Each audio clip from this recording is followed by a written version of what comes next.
Hello students, welcome back to the channel and your one and only business studies. तो students, आज की इस video में हम क्या खत्म करने वाले हैं? हम खत्म करने वाले हैं बिजनेस एनवायरनमेंट चैप्टर को पूरी तरीके से। एक पार्ट आप इसका आई होप देख चुके होंगे, पढ़ने वाले स्टूडेंट्स लग रहे हो तुम मुझे, ठीक है। दूसरा पार्ट आज हम खत्म कर देंगे, ठीक है। इसमें सबसे पहले हम क्या जानेंगे? डायमेंशंस। दो बातें पढ़ेंगे हम इसमें। एक हम पढ़ेंगे डायमेंशंस ऑफ बिजनेस एनवायरनमेंट और दूसरा हम पढ़ेंगे डीमोनेटाइजेशन। समझेंगे इसको क्या होता है डीपली, बाद में जानेंगे इसको। लेकिन अभी के लिए हमारा जो पहला टॉपिक है that we are going to cover is dimensions of business environment.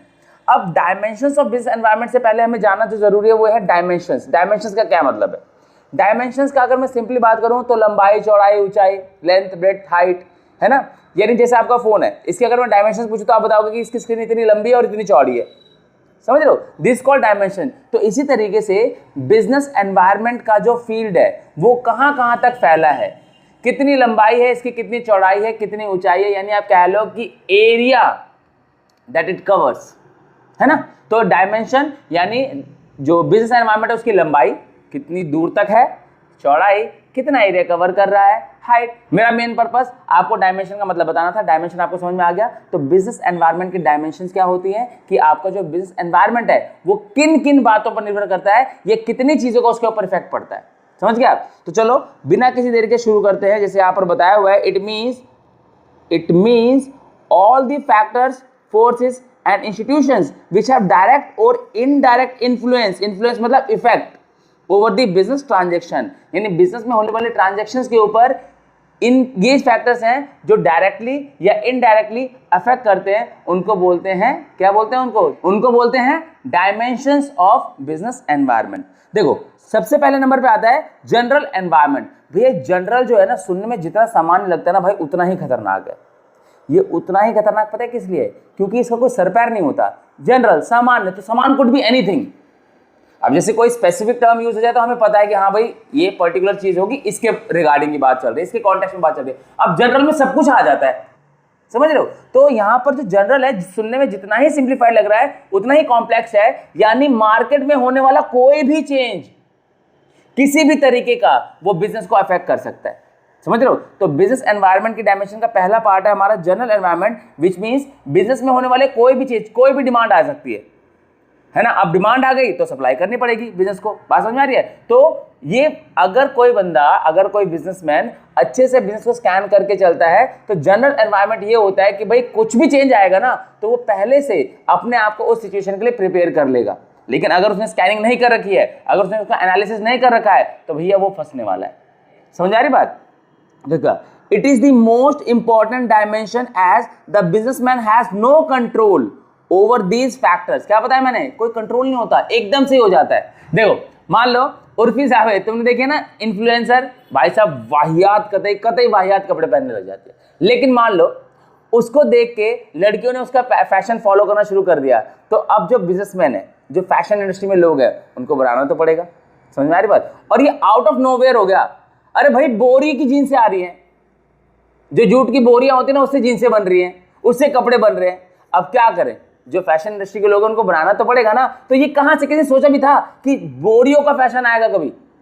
आप समझ रहे हो मैं क्या कहना चाह रहा हूं? तो मार्केट में जो जनरल एनवायरनमेंट है ना, ये कुछ भी हो सकता है, इसमें कंट्रोल नहीं होता बिजनेसमैन का। लेकिन अब क्योंकि बिजनेस मार्केट में चल रहा है तो आपको वो प्रोड्यूस करना पड़ेगा, आपको सप्लाई करना पड़ेगा, ठीक है। तो ये बात है। So he had to make changes in its plan and policies accordingly. Change करना पड़ेगा भैया आपको, आप मजबूर हो, क्योंकि आप मार्केट में सस्टेन करने के लिए आपको मार्केट के हिसाब से चलना पड़ेगा। वो सही है या गलत है, चलना तो आपको पड़ेगा, है ना। देखो सम एस्पेक्ट्स क्या है इसके। देखो the organisation has to supply goods according to the demand.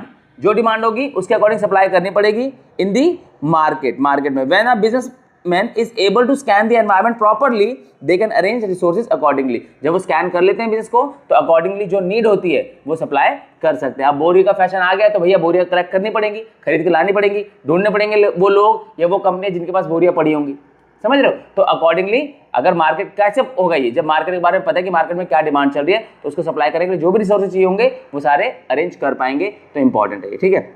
Next आता है हमारा इकोनॉमिकल बिहेवियर, यानी हमारे इकोनॉमी में होने वाले चेंजेस, यानी हमारी इकोनॉमी कैसे बिहेव कर रही है, ये बड़ा इंपॉर्टेंट है बच्चों। हमारी इकोनॉमी जो है वो बहुत इंपॉर्टेंट एस्पेक्ट होता है किसी भी बिजनेसमैन के लिए, क्योंकि इसी के अकॉर्डिंग चीज़ें काम करती हैं। बिजनेस जो हमारी गवर्नमेंट है वो भी इसके हिसाब से काम करती है, इसी के ओरिएंटेड काम करती है। कोई भी जो गवर्नमेंट है क्या चाहेगी कि भाई उसकी अपनी इकोनॉमी को और स्ट्रॉन्ग करे, स्ट्रेंथन करे, है ना। तो उसके लिए क्या क्या फैक्टर्स हैं, ध्यान सुनो जरा। It consist of gross domestic product यानी जीडीपी, यानी हमारा पूरे साल का एक अकाउंटिंग पीरियड का क्या ओवरऑल प्रोडक्शन हो रहा है, समझ रहे हो, जीडीपी। दूसरा पर कैपिटा इनकम। अभी पर कैपिटा इनकम का मतलब क्या है कि on an average every earning person की इनकम क्या है, एक फैमिली की एवरेज इनकम क्या है, समझ रहे हो, इस पर डिपेंड करता है। फिर उसके बाद फिस्कल पॉलिसी। फिस्कल पॉलिसी क्या है हमारी, जो हमारे इंपोर्ट एक्सपोर्ट की पॉलिसीज है, इस ये डिपेंड करता है। तो इकोनॉमी में हमारी ये सारी चीजें आ जाती हैं और ये सारी एक बिजनेस को अफेक्ट करती है।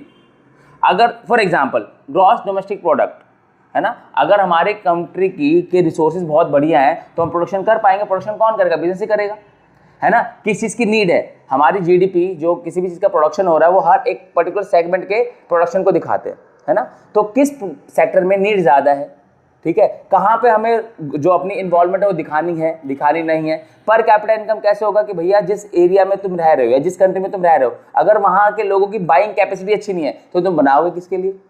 इंपोर्ट एक्सपोर्ट पे आ जाते हैं, जो फिस्कल पॉलिसीज में इंपोर्ट होता है। इंपोर्ट एक्सपोर्ट के केस में क्या होता है कि अगर तुम्हारे मार्केट में किसी चीज़ की डिमांड है और वो कोई नहीं बेच रहा, तुम क्या करोगे, फटाफट से इंपोर्ट कर लो, देखो तुम्हारा बिजनेस कैसे धड़ल्ले से चलता है, ठीक है। या फिर कोई चीज़ें जो इंडिया से बहुत ज़्यादा बाहर जा रही है, एक्सपोर्ट हो रही है, तो तुम क्या करो, उसको बेचना शुरू कर दो, एक्सपोर्ट करना शुरू कर दो, बिजनेस चलेगा। तो बिजनेस को इन बातों का ध्यान रखना होता है और इकोनॉमिक एनवायरनमेंट एक बहुत इंपॉर्टेंट एस्पेक्ट होता है इसका, समझ रहे हो। तो these factors have direct and immediate impact on business, direct and immediate, समझ रहे हो, मतलब बहुत देरदार की बात नहीं है, बहुत सीधा इम्पैक्ट पड़ता है इन चीज़ों का और बहुत ही इमीडिएट इफेक्ट पड़ता है इन चीज़ों का, ठीक है। So businessman must scan the economic environment to take actions and to deal with these factors, समझ रहे हो। हमारा इंपोर्ट एक्सपोर्ट किस डायरेक्शन में काम कर रहा है, हमारी फिस्कल पॉलिसीज किस तरीके से काम कर रही हैं, हमारी जीडीपी जो है वो कितनी है कितनी नहीं है, उसके अकॉर्डिंग हमें भी एज अ बिजनेसमैन बहुत तेजी से काम करना पड़ता है और अवेयर रहना चाहिए।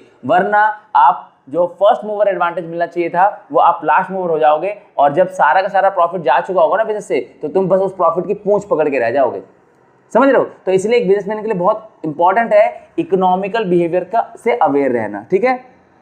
कौन कौन सी चीजें, ये जो तुम एस्पेक्ट देख रहे हो ना, इसके बारे में जितना समझो, ये बुलेट पॉइंट्स है, ये की पॉइंट्स हैं, समझ रहे हो इनके बारे में। Role of public and private sector, public and private sector का क्या रोल है हमारी इकोनॉमी में। बैलेंस ऑफ पेमेंट, यानी हमारे जो एक्सपेंसेस है through out the year, expenses और इनकम पूरी कंट्री के, उनका क्या हिसाब किताब है, इनकम ज़्यादा है, एक्सपेंसेस ज़्यादा है। Money supply in the economy, हमारी सब इकोनॉमी में पैसा कितना आ रहा है कितना नहीं आ रहा। Rate of growth that is GDP, हमारी जो ग्रोथ रेट है वो कितनी है। तो ये सारे फैक्टर्स हमारी इकोनॉमी को इफेक्ट करते हैं और इन सब के बारे में स्टडी करते रहना चाहिए किसको, एक बिजनेसमैन को, ठीक है। अगर एक बिजनेसमैन इसके बारे में रेगुलर बेसिस पे अवेयर नहीं रहता है तो भैया वो पिछड़ जाएगा, समझ में आ रही बात। तो हमारा जो बिजनेस एनवायरनमेंट है उसका एक इंपॉर्टेंट एस्पेक्ट कौन सा है, हमारा इकोनॉमिक एनवायरनमेंट, ध्यान रखना, ठीक है।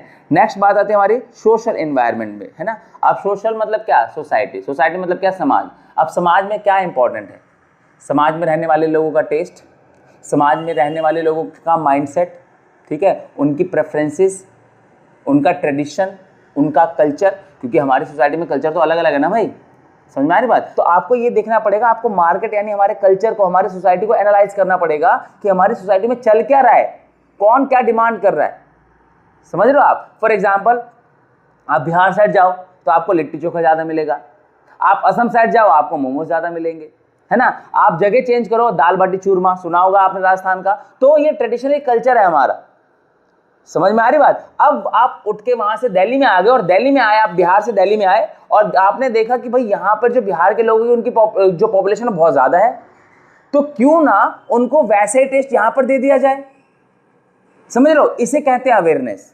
अब आपने एक लिट्टी चोखा की बढ़िया सा एक क्या बोलते हैं रेस्टोरेंट टाइप खोल दिया, जिसमें आपने सपोज आप बिहार का सामान बेच रहे हो, बिहार का जो व्यंजन है खाने पीने के वो बेच रहे हो, आप सोचो, इसे बोलते हैं अवेयरनेस, किसकी, सोशल एनवायरनमेंट की, समझ रहे हो। तो जिस सोसाइटी में हम काम कर रहे हैं, बिजनेस काम कर रहा है, उसमें रहने वाले लोगों के टेस्ट, उनके प्रेफरेंसेस, उनका ट्रेडिशन, उनका कल्चर, इन सब का के बारे में अवेयर रहना, इसको स्कैन करके चलना एक बिजनेसमैन की क्वालिटी कह लो आप या नीड कह लो आप, दोनों ही चीजें होती है, ठीक है। तो it consist of custom tradition in the society in which an organisation runs. It includes taste, preferences, customs, tradition and all the other things of the people living in the society. यानी लोगों से society बनती है, तो उन लोगों का test और उनकी प्रेफरेंसेस, उनका क्या माइंडसेट चल रहा है वो आपको रीड करना पड़ेगा। रीड कैसे करोगे? रेगुलर स्कैनिंग से, क्या चल रहा है मार्केट में, क्या चल रहा है, ठीक है। तो इस तरीके से चीजें काम करती है। कुछ चीजें क्वालिटी ऑफ लाइफ, इसके जो एस्पेक्ट्स हैं, किस तरीके की लाइफ जी रहे हैं लोग, ठीक है। अब मान लो सिंपल से समझना कि आप जाते हो एक लेबर क्लास में जहाँ पे मोस्टली लोग जो है फैक्ट्री में काम करने वाले हैं, और वहां पर आप ले जाके ना एक BMW का शोरूम खोल देते हो और एक्सपेक्ट करते हो कि आपकी सेल हो जाए। क्या ये पॉसिबल है? नहीं, ठीक है। तो यहाँ पर आपकी जो बिजनेस सेंस है, जो सोशल अवेयरनेस है, वो बहुत गलत है, बहुत खराब है। लेकिन वहीं पर जाके आप एक अच्छा सा ढाबा खोल दो जहाँ पे रीजनेबल रेट पर उनको खाना मिल जाए, आपका ढाबा 100% चल जाएगा, है ना। इसे बोलते हैं सोशल अवेयरनेस, समझ रहे हो। तो ये हमारा एजुकेशन एंड लिटरेसी रेट क्या है वहाँ पर, यह आपको ध्यान रखना पड़ेगा। सोसाइटी जब सोशल एनवायरनमेंट की बात कर रहे हो, tradition and habits of the people, लोगों का ट्रेडिशन कैसा है, उनकी हैबिट्स कैसी है, उसके अकॉर्डिंग चीज़ें काम करते हैं एक सोसाइटी में। बात समझ में आ रही है? तो इसको हम बोलते हैं सोशल अवेयरनेस। क्या बोलते हैं? Social awareness. नेक्स्ट आता है हमारा पॉलिटिकल अवेयरनेस, कि भैया हमारी जो पॉलिसीज़ हैं, पॉलिटिक्स यानी हमारी जो गवर्नमेंट है, वो क्या क्या काम कर रही है, क्या क्या एक्शंस लेने वाली है। ये बहुत इंपॉर्टेंट चीज़ है, ठीक है। तो it consist all the factors related to the government affairs such as type of government power, attitude of government towards different groups of societies, policies by government which affect the business etcetera. मतलब business के जो हमारी government है, politics है, उसके क्या actions होने वाले हैं, उसके अकॉर्डिंग क्या फर्क पड़ने वाला है। तो हमारी जो पॉलिटिक्स है, इसका बड़ा इंपैक्ट होता है बिजनेसमैन के ऊपर। और तुम ये मान लो यार, इतना थोड़ा बहुत तो तुमने न्यूज़ पढ़ा होगा, तो ये बात समझ में आई गई होंगी तुम्हें कि इस टाइम पे हर बिजनेसमैन ये चाहता है कि मोदी सरकार है। हर बिजनेसमैन, हार्डली कोई ऐसा होगा बिजनेसमैन जो नहीं चाहता होगा, and for what reason I don't know, ठीक है। लेकिन हर दूसरा ट्रेडर, बिजनेसमैन यही चाहता है कि सबको पता है कि अगर मोदी सरकार दोबारा आएगी तो स्टॉक मार्केट फिर आगे भागेगा। एक्सपेक्टेशन तो यही है, ठीक है। तो हर ट्रेडर का यही सपना है कि भैया मोदी सरकार आ जाए और हमारे शेयर के दाम जो है वो दुगना हो जाए, 3 गुना हो जाए, ये हो जाए, वो हो जाए, है ना। तो कहने का मतलब ये है कि जो पॉलिटिक्स है हमारी, उसका हमारी कंट्री पे बहुत इफेक्ट होता है, और हमारी कंट्री में ही तो बिजनेसमैन काम कर रहे हैं। तो जो पॉलिटिकल एनवायरनमेंट है उसकी स्टडी करना, उसको स्कैन करना बहुत इंपॉर्टेंट होता है। अब गवर्नमेंट जीएसटी लेके आई, तो जब गवर्नमेंट जीएसटी लेके आई तो गवर्नमेंट की इस फैसले से क्या हमारे ट्रेडर्स के ऊपर या हमारे बिजनेस के ऊपर फर्क नहीं पड़ा था? बहुत फर्क पड़ा था, बहुत ज्यादा फर्क पड़ा था। या अब गवर्नमेंट जो है एफडीआई के ऊपर काम करती है, या अब बातें चल रही हैं कि अगले साल टेस्ला आ जाएगी इंडिया में, है ना। अब अगर अगले साल टेस्ला इंडिया में आ जाएगी तो क्या रोजगार नहीं मिलेगा? क्या जो हमारे फाइनेंशियल हैं वो स्ट्रेंथन अप नहीं होंगे? बिल्कुल होंगे। तो ये सब चीजें काम करती हैं। अब जब टेस्ला आएगी, काम मिलेगा, लोगों की पर कैपिटा इनकम बढ़ेगी मान लो, ठीक है। और क्या होगा, मार्केट में कंपटीशन आएगा और नई टेक्नोलॉजीज बढ़ेंगी। तो अल्टीमेटली बिजनेसमैन को इस बारे में अवेयर रहना पड़ेगा। जो पीछे रह गया सो रह गया। समझ में आ रही बात? तो जो पॉलिटिक्स है, जो हमारी पॉलिसीज मेड बाय गवर्नमेंट है, उसके बारे में हमें अवेयर होना बहुत ज्यादा जरूरी है as a businessman, as a business person, ठीक है। तो ये इंपॉर्टेंट है पॉलिटिकल एनवायरनमेंट। फॉर एग्जांपल क्या क्या चीजें, प्रेजेंट पॉलिटिकल सिस्टम, जो हमारी अभी गवर्नमेंट चल रही है उसके जो पॉलिटिकल सिस्टम है वो किस तरीके का है। कॉन्स्टिट्यूशन ऑफ कंट्री, हमारी कंट्री के कॉन्स्टिट्यूशन यानी नियम कानून क्या है, कैसे हैं। और फॉरेन पॉलिसी बाय गवर्नमेंट, हमारी गवर्नमेंट की फॉरेन पॉलिसीज कैसी हैं। क्या हम इजीली एक्सपोर्ट इंपोर्ट कर सकते हैं, क्या हम उसमें इंपार्ट कर सकते हैं, या फिर बहुत बैरियर्स हैं। समझ रहे हो? तो अगर लिबरल हुआ, हमारे अकॉर्डिंग हुआ तो अच्छा है, नहीं है तो भैया खराब है। तो बिजनेसमैन आपको नहीं देखने को मिलेंगे ज्यादा, ठीक है। तो बिजनेस क्या होगा, 2-4 हाथों तक ही सीमित रह जाएगा। तो ये सारी चीजें हैं बच्चों जो हमें ध्यान रखनी होती है। नेक्स्ट बात आती है लीगल एनवायरनमेंट, कि हमारा जो लीगल एनवायरनमेंट है वो किस तरीके का है। यानी लीगली बिजनेसमैन जो है हमारे वो कितना फील फ्री करते हैं, या फील फ्री करने का मतलब है कि कोई ऐसा एक्स्ट्रा बर्डन उनके ऊपर ना हो ताकि वो काम करने में भी 10 बार सोचे। समझ रहे हो? तो हमारा जो लीगल कल्चर है ना, लीगल सिस्टम वो बहुत ही अच्छा होना चाहिए। और अच्छा होना तो चलो सेकेंडरी हो गया, लेकिन हमारे बिजनेसमैन भाइयों को इसके बारे में अवेयर होना बहुत जरूरी है। अगर वो इससे लेकर अवेयर नहीं होंगे तो वो कुछ ऐसी गलती कर देंगे जिसका उनके बिजनेस के ऊपर एक नेगेटिव इंपैक्ट पड़ेगा। और अगर नेगेटिव इंपैक्ट एक बार पड़ गया तो फिर उसको संभालते टाइम निकल जाता है, फिर काम खराब हो चुका होता है, ठीक है। तो by the time the businessman will realise कि भैया गलती हो गई, तब तक काम खराब हो चुका होगा। तो लीगल एनवायरनमेंट की स्टडी करना, उसको स्कैन करके रखना बहुत जरूरी है, उसके बारे में पता होना बहुत ज्यादा जरूरी है। It consist of law and various legislations passes in the parliament, ठीक है, मतलब पार्लियामेंट में जो जो लॉ पास होते हैं बिजनेस के रिगार्डिंग, उसके बारे में आपको अवेयर होना चाहिए कि भैया कल कहीं उसका आपके बिजनेस के ऊपर कोई इंपैक्ट तो नहीं पड़ रहा है, ठीक है। The businessman can not overlook or change the law, so he has to perform within the legal environment. अब तुम बिजनेसमैन तो ये तो नहीं बोलेगा गवर्नमेंट के ये तो जो हमारा जो रूल है ना गवर्नमेंट, मुझे तो पसंद नहीं आ रहा, मैं इसमें काम नहीं करूंगा, तुम देख लो भाई, ठीक है, नहीं करेगा मत कर भाई, अपना बिजनेस कर और घर बैठ जा। गवर्नमेंट को कोई फर्क नहीं पड़ता भैया तुमसे, तुम एक आदमी नहीं हो जिसकी वजह से पूरी जो इंडस्ट्री है उसके लिए लॉ चेंज कर दिया जाए। आप समझ रहे हो, मे भी थोड़े बहुत चेंज आ सकते हैं until unless you are at the level of Ambani and Adani, मे भी थोड़े बहुत तो उनको एज मिलता ही होगा, ठीक है। एनीवेज जोक्स अपार्ट, तो यहाँ पर क्या है कि आपको जो लीगल एनवायरनमेंट है उसके दायरे में रहकर ही काम करना पड़ेगा, तो हेंस आपको लीगल एनवायरनमेंट, जो लीगल बातें हैं बिजनेस से रिलेटेड, उनके बारे में पता होना बहुत जरूरी है, ठीक है। तो बिजनेस एनवायरनमेंट का एक डायमेंशन का पार्ट लीगल एनवायरनमेंट भी है, ठीक है। फॉर एग्जांपल देखो यहाँ पे बताया हुआ हमने कि the concept of GST, goods and service tax, comes under this department only, है ना। अब जीएसटी किसी और के अंडर तो नहीं आता, गवर्नमेंट क्या बोलते हैं, लीगल एनवायरनमेंट के अंदर ही आता है। और जीएसटी आपको मानना पड़ा ना, जब जीएसटी को इन्फोर्स किया गया, इंप्लीमेंट किया गया, इतने दंगे हुए, दंगे इन द सेंस लोग धरने में बैठे हैं, हम जीएसटी को फॉलो नहीं करेंगे, ये करेंगे वो करेंगे, कर रहे हैं आज, खुशी खुशी कर रहे हैं आज, क्योंकि इनिशियली हम पता है क्या कि हमारी आदत नहीं है चेंज को टैकल करने की, चेंज को फेस करने की, गड़बड़ी सारी यही है। बिना ये पता किए कि फायदे नुकसान है हम पहले से जज कर लेते हैं, चेंज क्यों कर दिया, हम तो नहीं फॉलो करेंगे। अरे भैया तुम्हारा भला भी तो हो सकता है उससे। आज देखो कितना स्मूथ चल रहा है सब कुछ, जहां पहले डबल टैक्स देना पड़ता था आपको, इनडायरेक्ट टैक्स देना, ये देना वो देना, सबके लिए एक टैक्स देना पड़ रहा है भाई, अब समझ रहे हो। तो चीजें सॉर्टेड तो हैं, हाँ कुछ कमियां भी होती हैं, कुछ उसके फायदे भी होते हैं, तो सब चीजें है ना, किसी के लिए फायदे हैं, किसी के लिए फायदे नहीं है या कम है ना, तो ध्यान रख के चलो। क्या है, कौन कौन से एस्पेक्ट्स इसमें कवर होते हैं, various law and acts, various policies, licensing policies, foreign trade policy, tax policy, ये सारे किसके अंडर आते हैं, under the head of legal environment of business environment, ठीक है। तो last but not the least, technological environment. Technological environment is one of the most important, क्योंकि business जो है ना आज के टाइम पे हर कोई चाहता है कि उनका जो बिजनेस है वो टेक्नोलॉजी ओरिएंटेड हो जाए, यानी उस टेक्नोलॉजी में काम करें वो, है ना, क्योंकि टेक्नोलॉजी आपको क्या करती है, एफिशिएंट बनाती है और आपका वर्कलोड कम कर देती है। सोचो जब एआई टूल्स आ रहे हैं मान लो, है ना, तो एआई टूल्स के थ्रू कितना काम आसान होता जा रहा है। ऑल्दो इसके डीमेरिट्स भी हैं, नुकसान भी हैं, लेकिन काम आसान हो रहा है कि नहीं हो रहा। मान लो कोई टेक्नोलॉजी है ना, अब जैसे सिंपल सा समझो कि तुम अभी फोन देख रहे हो, अपने घर पे अपने कमरे में बैठ के वीडियो देख पा रहे हो। अगर पुराने जमाने में चले जाए हम, तो क्या ये पॉसिबल था, बिल्कुल पॉसिबल नहीं था। अब तुम अपने घर पे बैठ के आराम से फोन में पढ़ाई कर सकते हो, क्वालिटी कंटेंट तुम्हें वहीं बैठे बैठे मिल रहा है, समझ रहे हो। तो टेक्नोलॉजी का फायदा होता है कि नहीं होता, 100% होता है, तुम्हारे सामने एग्जाम्पल है ना। इसी तरीके से जैसे जैसे मार्केट में नई टेक्नोलॉजी आती है जिससे हमारा जो काम है और एफिशिएंट हो सकता है और क्वालिटी इंप्रूव हो सकती है, तो उनके बारे में हमें अवेयर रहना बहुत ज़रूरी है। तो ये भी बिजनेस एनवायरनमेंट के दायरे में आता है। क्या आता है, technological environment. It refers to the change taking place in the method of production, use of new equipment, improvised machinery etcetera, ठीक है। नई मशीनरीज हो, नई टेक्निक्स हो, तो ये इंपॉर्टेंट होता है किसके लिए, बिजनेस एनवायरनमेंट के लिए। क्या, टेक्नोलॉजिकल एनवायरनमेंट, इसके बारे में पता होना, इसकी नॉलेज होना, और क्या क्या करके नई टेक्नोलॉजी से इम्प्लीमेंट करके बिजनेस को और अच्छा किया जा सकता है, ये सब आपको पता होना चाहिए, क्योंकि बिजनेस एनवायरनमेंट का पार्ट है, ठीक है। तो some aspects of technological environment is various innovation, नई जो इनोवेशंस होती हैं वो इसका पार्ट है। साइंटिफिक इंप्रूवमेंट, जो साइंटिफिक इंप्रूवमेंट्स होती हैं, साइंटिस्ट नई नई चीज़ें लेके आते हैं, साइंटिफिकली चीज़ों को सही किया जा रहा है, वो इसका पार्ट है। इंपोर्ट एंड एक्सपोर्ट टेक्नोलॉजी, ठीक है। इंपोर्ट एक्सपोर्ट टेक्नोलॉजी देख लो, पहले कितना सरदर्दी थी, कितनी ज़्यादा सरदर्दी थी, ठीक है।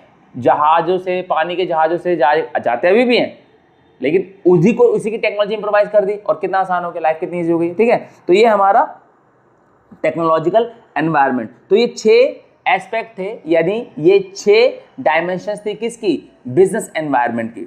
वन बाय वन इसको आप पढ़ लेना, कोई दिक्कत परेशानी दुविधा होगी तो कमेंट में लिख देना। अगर किसी भी एक पर्टिकुलर पार्ट में दिक्कत होगी तो आप कमेंट कर देना, उसके लिए एक स्पेसिफिक वीडियो बना दी जाएगी। मैं बस इतना कह रहा हूँ, मतलब मेरे को आपसे कम्युनिकेशन चाहिए।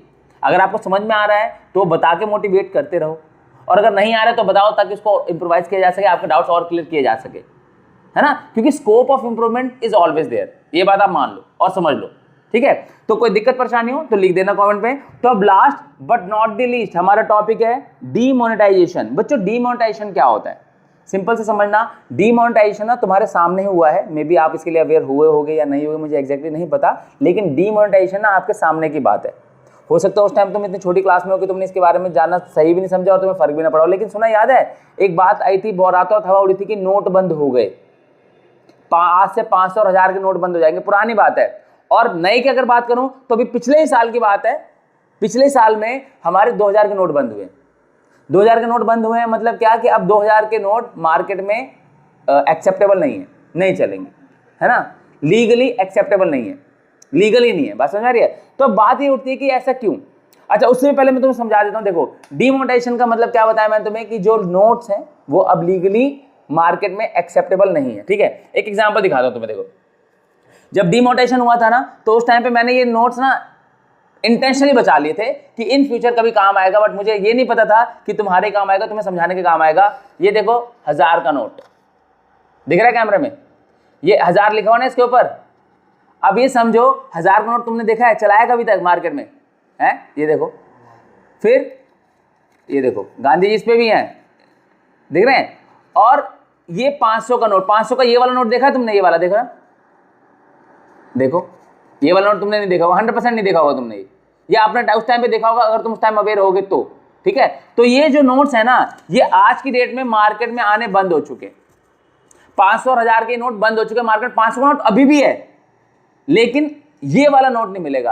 अब सुनते हैं जरा इसके पीछे की कहानी, अब जानने की कोशिश करते हैं कि ऐसे क्यों किया कि भाई 500 का नोट अभी भी चल रहा है लेकिन ये वाला क्यों बंद कर दिया। इसका बहुत सिंपल सा फंडा बताऊं तुम्हें, फ्रॉड्स, ब्लैक मनी। लोग क्या करते हैं ना कि अपने घरों में नोट के नोट छुपा के रख लेते हैं। अब इससे क्या होता है कि जो हमारी इकोनॉमी है उसमें पैसे का फ्लो रुक जाता है, समझ रहे हो। तो इकोनॉमी को पैसा नहीं मिलता तो गवर्नमेंट को बार बार नए नोट छापने पड़ते हैं। नए नोट छापने के चक्कर में क्या होता है, जो गवर्नमेंट है उसके खर्चे बढ़ते हैं, समझ में आ रही बात। तो इसलिए गवर्नमेंट क्या करती है, इस फ्रॉड को, इस काला बाजारी को, इस क्या बोलते हैं ब्लैक मनी को रोकने के लिए ना गवर्नमेंट हर कुछ टाइम पर, मतलब इतना जल्दी जल्दी नहीं लेकिन एक टाइम के बाद सारे के सारे नोट्स ही बंद कर देती है। रखो अपने घर में पड़े पड़े। अब अभी तक तो वो नोट थे, जैसे डीमोनेटाइजेशन हुआ वैसे वो तुम्हारे लिए कागज का टुकड़ा हो गया जिसकी कोई वैल्यू नहीं है, समझ रहे हो आप। अब ये मेरे पास नोट्स हैं, ये इसकी क्या वैल्यू है, मार्केट में ले जाके किसी को दे तो नहीं सकता, किसी से खरीद तो नहीं सकता, ठीक है। तो कहने का मतलब यही है कि डीमोनेटाइजेशन का मेन पर्पस होता है काला बाजारी रोकी जा सके, ब्लैक मनी को बाहर निकाला जा सके, ठीक है। और ये जो फ्रॉड हो रही है चीजें इसको रोका जा सके, इस पे रुकावट लाई जा सके, यानी इसको कंट्रोल किया जा सके, ठीक है। तो ये है डीमोनेटाइजेशन। तो डीमोनेटाइजेशन बहुत सिंपल सी प्रोसेस है जिसमें जो गवर्नमेंट है हमारी पुराने नोट्स को बंद कर देती है, लीगली अनएक्सेप्टेबल हो जाते हैं, ठीक है। तो जो पुराने नोट्स हैं उनको गवर्नमेंट बंद कर देती है और फिर उसके बाद नए नोट्स इश्यू करती है, ठीक है, ताकि जो पुराना पैसा जो लोग दबा के बैठे हैं ना अपने घरों में वो बाहर आ जाए, या तो वो बाहर आ जाए, ठीक है, या तो जो ये चोरी चकारी कर रहे हैं वो वेस्ट हो जाए उनका पैसा, सिंपल है ना। तो अब जैसे मैं बात करता हूं, a government policy or action that involves in removal of specific currency notes और coins from circulation rendering them no longer legal tender. अब वो लीगल टेंडर नहीं है, लीगली एक्सेप्टेबल है ही नहीं वो, तो उसी को बोलते हैं डिमोनेटाइजेशन। थोड़ा सा डिटेल में जाते हैं इसमें हल्का सा। ऑन 8 नवंबर 2016, अब तुम देख लो तुम उस टाइम पे कितने बड़े थे, मैंने अभी बताया ना तुम्हें कि जब हुआ था तब शायद तुम बहुत छोटी क्लास में होगे। तो ऑन 8 नवंबर 2016, 8 नवंबर 2016 को हमारी कंट्री में हुआ था डीमोनेटाइजेशन। समझ में आ रही बात। The government of India has announced the immediate invalidation of 500 and 1000 rupees notes which were two of most widely used currency notes at that time। समझ रहे हो। तो ये था इंडिया में जब डिमोनेटाइजेशन हुआ था 2016 में 8 नवंबर को। 8 नवंबर की रात को पीएम जी आते हैं नरेंद्र मोदी जी और बोलते हैं कि आज रात 12 बजे के बाद से 500 और 1000 के नोट बंद कर दिए जाएंगे। हालांकि उसको डिपॉजिट कराने वगैरह के लिए 6 महीने का टाइम मिला था, ऐसी कोई दिक्कत नहीं है, गवर्नमेंट इतनी भी क्रूल नहीं है हमारी, ठीक है। तो हमें मिला था टाइम, लेकिन उसके बाद उसकी एक्सेप्टेबिलिटी धीरे धीरे क्या हो गई, बंद हो गई और फिर बाद में नोट्स खत्म हो गए। तो जो लोग ब्लैक मनी घर में तकियों के नीचे, गद्दों के नीचे, बेड के अंदर डाल के बैठे हुए हैं तिजोरियों में, उनका पैसा या तो बर्बाद हो गया था या तो उन्होंने बैंक में डिपॉजिट करा दिया था। समझ में आ रही बात। तो इस तरीके से गवर्नमेंट क्या करती है, जो हमारे इकोनॉमी में हेरा फेरी चल रही है ना, उसको रोकती है डीमोनेटाइजेशन, यही प्रोसेस है। बाकी सारा कुछ यहाँ पे लिखा हुआ है, एक बार आप देखोगे तो एग्जैक्टली वही बातें हैं, बस रिटन फॉर्म में है, आपको समझ में आ जाएगी। तो आई होप डीमोनेटाइजेशन भी आपको क्लियर है। कोई दिक्कत परेशानी दुविधा तो कमेंट करके मुझे बता देना, और इसी के साथ ये चैप्टर होता है हमारा खत्म। ठीक है, फिर बात आती है कि सर आपने समझा तो दिया, अब याद कहाँ से करें। तो बच्चों याद करने के लिए आपके पास 3 बुक्स हैं, एक आर.के. सिंगला, दूसरा पूनम गांधी, तीसरी आपकी खुद की एनसीईआरटी। ठीक है, तीनों में से कहीं से भी याद कर लो। अब क्वेश्चन मार्क, अरे सर तीनों में से किससे याद करें? एक काम करो, तीनों में से किसी से भी याद मत करो, मैं तीनों का निचोड़ तुम्हें एक ही जगह दे देता हूं। इन तीनों बुक्स की एक निचोड़ नोट्स मैं तुम्हें एक ही जगह पे देता हूं, वो भी फ्री में। ये रहा हमारा इंस्टाग्राम हैंडल, इस इंस्टाग्राम हैंडल पे जाओ और वहां पर हमें डीएम करो नोट्स, NOTES। ठीक है, और ये करने के बाद तुम्हें एक ऑटोमेटेड लिंक मिल जाएगी, उस लिंक को क्लिक करना, तुम ड्राइव पे, गूगल ड्राइव पे रीडायरेक्ट कर दिए जाओगे। वहां पर इसके नोट्स ना फ्री में अवेलेबल है। किसके? तीनों बुक्स के।